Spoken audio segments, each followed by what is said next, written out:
तो हेलो नमस्कार दोस्तों, वेलकम टू महामना कोचिंग संस्थान। आज के इस वीडियो में हम एक बहुत ही इंपॉर्टेंट टॉपिक के बारे में डिस्कशन करने वाले हैं, जिसका नाम है नेशन स्टेट, यानी कि राष्ट्र राज्य। तो राष्ट्र राज्य क्या होता है और किस तरीके से ये राज्य और राष्ट्र इन दोनों में विभेद करता है। यानी राज्य अलग चीज है, राष्ट्र एक अलग चीज है।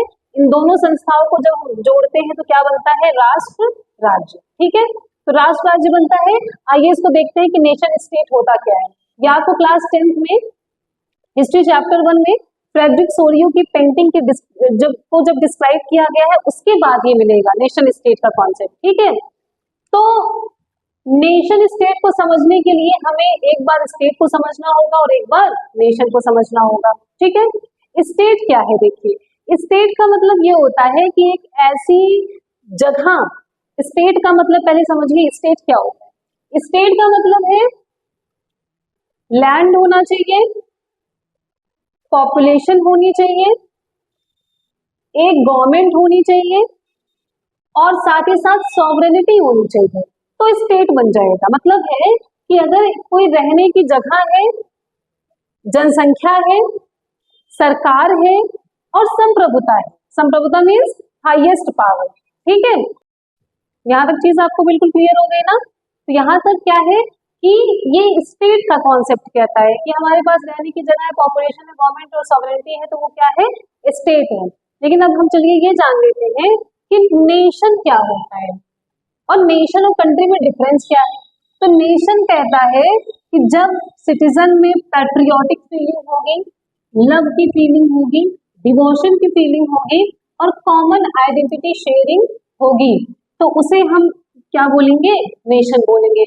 अच्छा, ये कॉमन आइडेंटिटी, ये डिवोशन, ये पैट्रियोटिक फीलिंग, ये किसके लिए ये बात की जा रही है? तो ये बात की जा रही है देश के लिए। ठीक है, यानी कि जो हमारी कंट्री है, उस कंट्री के लिए हमारे अंदर भक्ति भावना है कि नहीं, पैट्रियोटिक फीलिंग्स है कि नहीं, तो उन सब की यहाँ पर बात की जा रही है। ठीक, तो जब नेशन और स्टेट यानी कि सेंट्रलाइज्ड पावर जो रूल कर रही है वो, और लोग जिनके अंदर पैट्रियोटिक फीलिंग, लव, डिवोशन और कॉमन आइडेंटिटी शेयरिंग है, ये सारी चीजें जब होती हैं तो उसे हम बोलते हैं नेशन स्टेट। मतलब एक ऐसी जगह पर रहने वाले लोग जिनकी एक कॉमन हिस्ट्री होती है, जिनकी एक कॉमन आइडेंटिटी होती है, वो फ्लैग के फॉर्म में हो सकता है, वो नेशनल एंथम के फॉर्म में हो सकता है, वो कल्चर के फॉर्म में हो सकता है, वो हिस्ट्री के फॉर्म में हो सकता है, किसी भी फॉर्म में हो सकता है। ठीक है, तो उसको हम बोलते हैं क्या?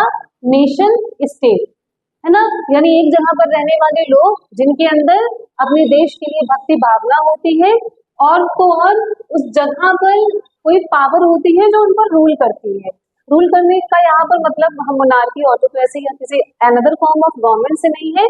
रूल करने का मतलब है शासन को चलाना, एडमिनिस्ट्रेशन को चलाना। तो उम्मीद करते हैं आपको नेशन स्टेट का ये जो कॉन्सेप्ट है वो बिल्कुल क्लियर हो गया होगा कि नेशन स्टेट का कॉन्सेप्ट कहता क्या है कि एक देश है, देश में गवर्नमेंट है, सॉवरेनिटी है, लैंड है, पॉपुलेशन है और इनके साथ ही साथ वहां के लोगों में पैट्रियोटिक फीलिंग्स भी हैं अपनी कंट्री के लिए, वो कॉमन आइडेंटिटी को शेयर करते हैं, तो उसे हम बोलते हैं नेशन स्टेट। ठीक है, तो अगर ये वाला पॉइंट आपको समझ में आ गया हो तो आप इसे नोट कर लें।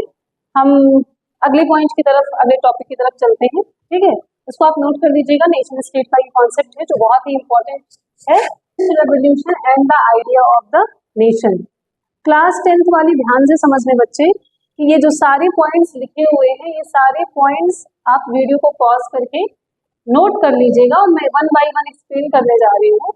ये सारे पॉइंट आपके एग्जाम के पॉइंट ऑफ व्यू से बहुत ही ज्यादा इंपॉर्टेंट है। ठीक है, तो हिस्ट्री का फर्स्ट सब टॉपिक कहता है the French revolution and the idea of the nation.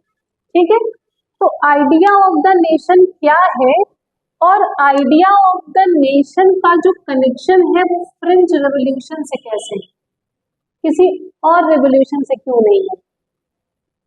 French revolution और आइडिया ऑफ नेशन, इन दोनों का आपस में ऐसा क्या कनेक्शन है कि हिस्ट्री के चैप्टर 1 में ही, सब टॉपिक 1 में ही लिख दिया गया कि the French revolution and the idea of the nation. इसका मतलब ये है कि आइडिया ऑफ नेशन का रिलेशन फ्रेंच रेवोल्यूशन से है, यानी फ्रांस की क्रांति से है। जब फ्रांस की क्रांति होती है, आपको पता है क्लास 9th में आपने पढ़ा होगा कि जब फ्रांस की क्रांति होती है तो वहां पर लुई 16 को हटा दिया जाता है, एक नए तिरंगे को जिसमें ट्राई कलर होता है उसको अडॉप्ट किया जाता है और बहुत सारे अलग अलग चेंजेस किए जाते हैं, जैसे वेट एंड मेजरमेंट का यूनिफिकेशन किया जाता है, नेपोलियन बोनापार्ट आता है, ले सिटोइने का कॉन्सेप्ट आता है, इक्वालिटी ब्लड का कॉन्सेप्ट आता है। ये सारी चीजें क्लास 9th में ऑलरेडी मेंशन है बुक में, ठीक है। यानी क्लास 9th का जो चैप्टर 1 है फ्रेंच रेवोल्यूशन, उसका रिलेशन सीधा सीधा किससे है, नेशनलिज्म से।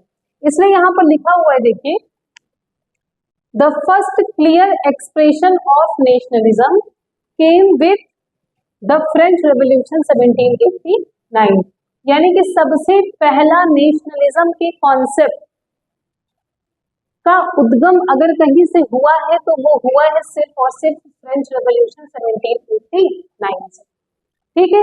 ऐसा क्यों माना जाता है, अगर आपके एग्जाम में ये क्वेश्चन आता है कि how far do you agree that the first expression of nationalism came with the French revolution, तो what would you write in your answer, you have to write these points which I have written on the board, okay। चलिए one by one इसको समझ लेते हैं, analysis करते हैं।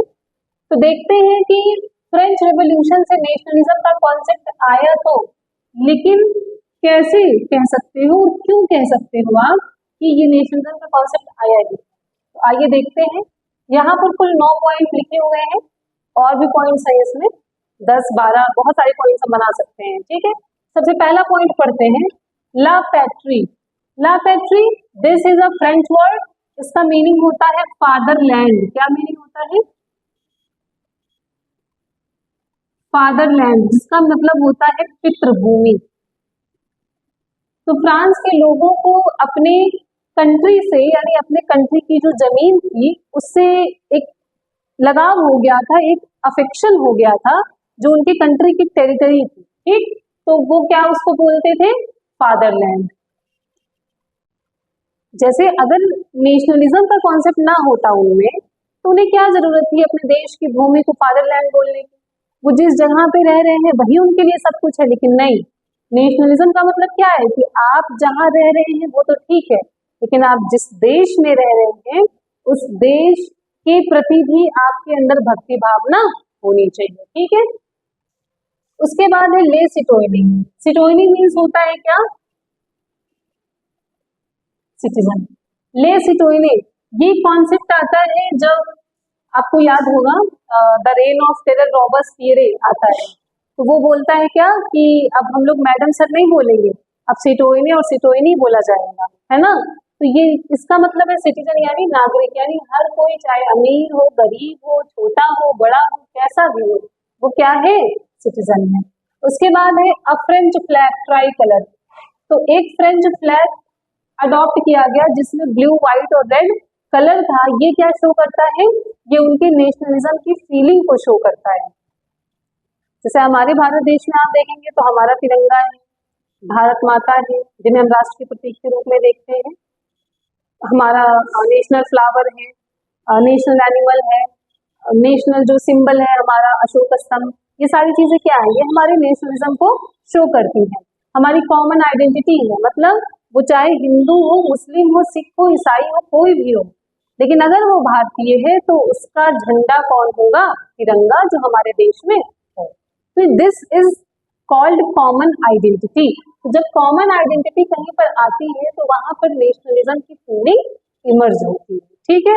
तो this was one of them a French flag try colour. उसके बाद है स्टेट जनरल। आपको पता है कि नेशनल असेंबली, स्टेट जनरल को नेशनल असेंबली घोषित कर दिया गया था। एक डेमोक्रेटिक बॉडी बनाना चाहते थे वो लोग, हालांकि ऐसा हो नहीं पाया, लेकिन वो बनाना चाहते थे क्या, नेशनल, तो उन्होंने बनाया नेशनल असेंबली। तो नेशनल असेंबली भी क्या शो कर रहा है यहाँ पर, नेशनलिज्म को, ठीक है। उसके बाद नेक्स्ट है न्यू हाइम्स वर कंपोज्ड। न्यू हाइम्स वर कंपोज्ड, हाइम्स मतलब होता है गीत, छोटे छोटे जो गीत होते हैं, कविताएं होती हैं, है ना, गाने होते हैं, उनको बोलते हैं हाइम्स।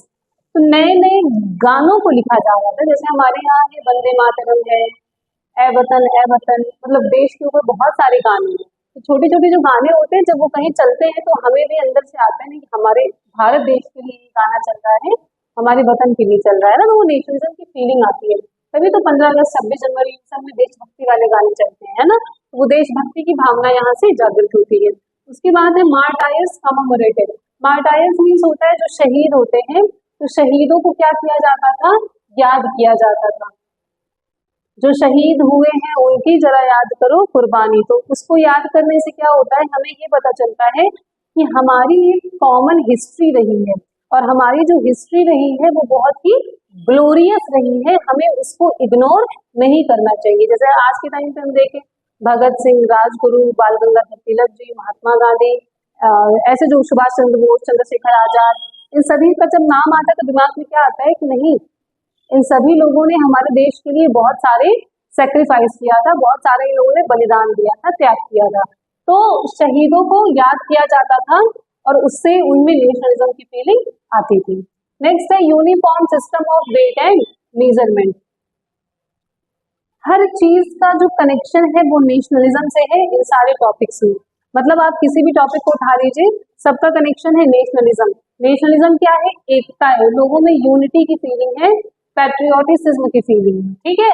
तो जब वेट एंड मेजरमेंट, जैसे हमारे यहाँ का जो 1 kg है, सपोज अयोध्या में जाकर के वो 500 ग्राम हो जाए, तो बताइए हमारे इकोनॉमिकल सिस्टम में, हमारे वेट एंड मेजरमेंट में और उनके वेट एंड मेजरमेंट में डिफरेंस हो जाएगा। तो ये क्या है, अयोध्या को अम्बेडकर नगर से अलग करता है, जबकि हम यहाँ पर क्या पढ़ रहे हैं, नेशनलिज्म। तो हमारी ऐसी आइडेंटिटीज होनी चाहिए हर स्फेयर में, पॉलिटिकल हो, इकोनॉमिकल हो, सोशल हो, कल्चरल हो, हिस्टोरिकल हो, इन सारे स्फेयर्स में हमारी कुछ क्या होनी चाहिए, कॉमन आइडेंटिटी। तो एक कॉमन आइडेंटिटी वहां पर क्या हो गया था, वेट एंड मेजरमेंट, ठीक है। उसके बाद देख लीजिए यूनिफॉर्म लॉ।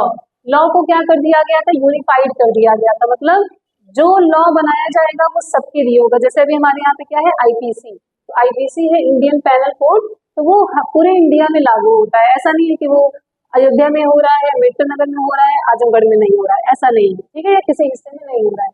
आईपीसी क्या है, वो इंडिया में फॉलो होता है। तो वैसे ही वहां पे जो लॉ बनाया गया था वो पूरे फ्रांस के लिए बनाया गया था। नेक्स्ट है French became common language. Language is we can say this is a very big deal for a country common identity, because as we see कि if we can understand the language of a particular person, then we can deliver our speech easily, right?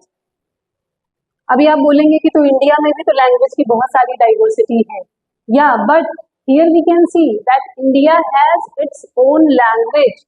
मतलब India में जितनी भी भाषाएं हैं वो भारत की हैं, ना कि किसी दूसरे देश की हैं।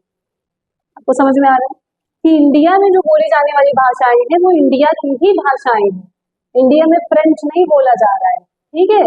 तो भारत में जो भाषाएं हैं वो भारत की भाषाएं हैं, जैसे तमिल है, तेलुगु है, उड़िया है, मणिपुरी है, हिंदी है, भोजपुरी है, अवधी है, राजस्थानी, गुजराती, कोंकणी, संथाली, मैथिली, ये सारी क्या है, भाषाएं हैं, अलग अलग क्षेत्रों की भाषाएं हैं। तो वहां पर फ्रेंच लैंग्वेज को बना दिया गया क्या, कॉमन लैंग्वेज। मतलब अब सभी लोग फ्रेंच लैंग्वेज में ही बात करेंगे। हाँ, उनकी कोई रीजनल लैंग्वेज है, that is a different thing, but यहाँ पर क्या है कि आपको फ्रेंच, फ्रांस की लैंग्वेज बोली जाए तो क्या होगी, फ्रेंच, ठीक है। तो ये जो कॉन्सेप्ट है ये बताता है कि फ्रांस में किस तरीके से नेशनलिज्म का जो कॉन्सेप्ट था वो आता है, और हाउ कैन यू से कि नेशनलिज्म का कॉन्सेप्ट जो है वो फ्रांस के द्वारा ही लाया गया था, या France was the first expression of the nationalism. तो ये सारे पॉइंट्स आप अपने प्रूफ में, अपने आंसर में राइट कर सकते हैं। Answer writing is very important. Answer writing is very important, and you can just write like headings. Okay, ठीक है। तो इसको आप नोट कर लीजिएगा, और नेक्स्ट वीडियो में अब हम कोशिश करेंगे कि अभी हम इसको कंप्लीट कर लें। तो आगे के जो स्लॉट्स हैं, मतलब आगे के जो पेजेस हैं आपके, सब टॉपिक 2 है, 3 है, उसको हम कोशिश करेंगे कि इसी वीडियो में हम कंटिन्यू करें। आप इसको नोट कर दीजिए वीडियो को पॉज करके। और इसमें आपको और कौन से टॉपिक्स पे वीडियो चाहिए, कमेंट सेक्शन में कमेंट जरूर करिएगा। कंफ्यूजन होगी, उस कंफ्यूजन को लिखिएगा, उसका पूरा सोल्यूशन आप यहाँ पर दिया जाएगा।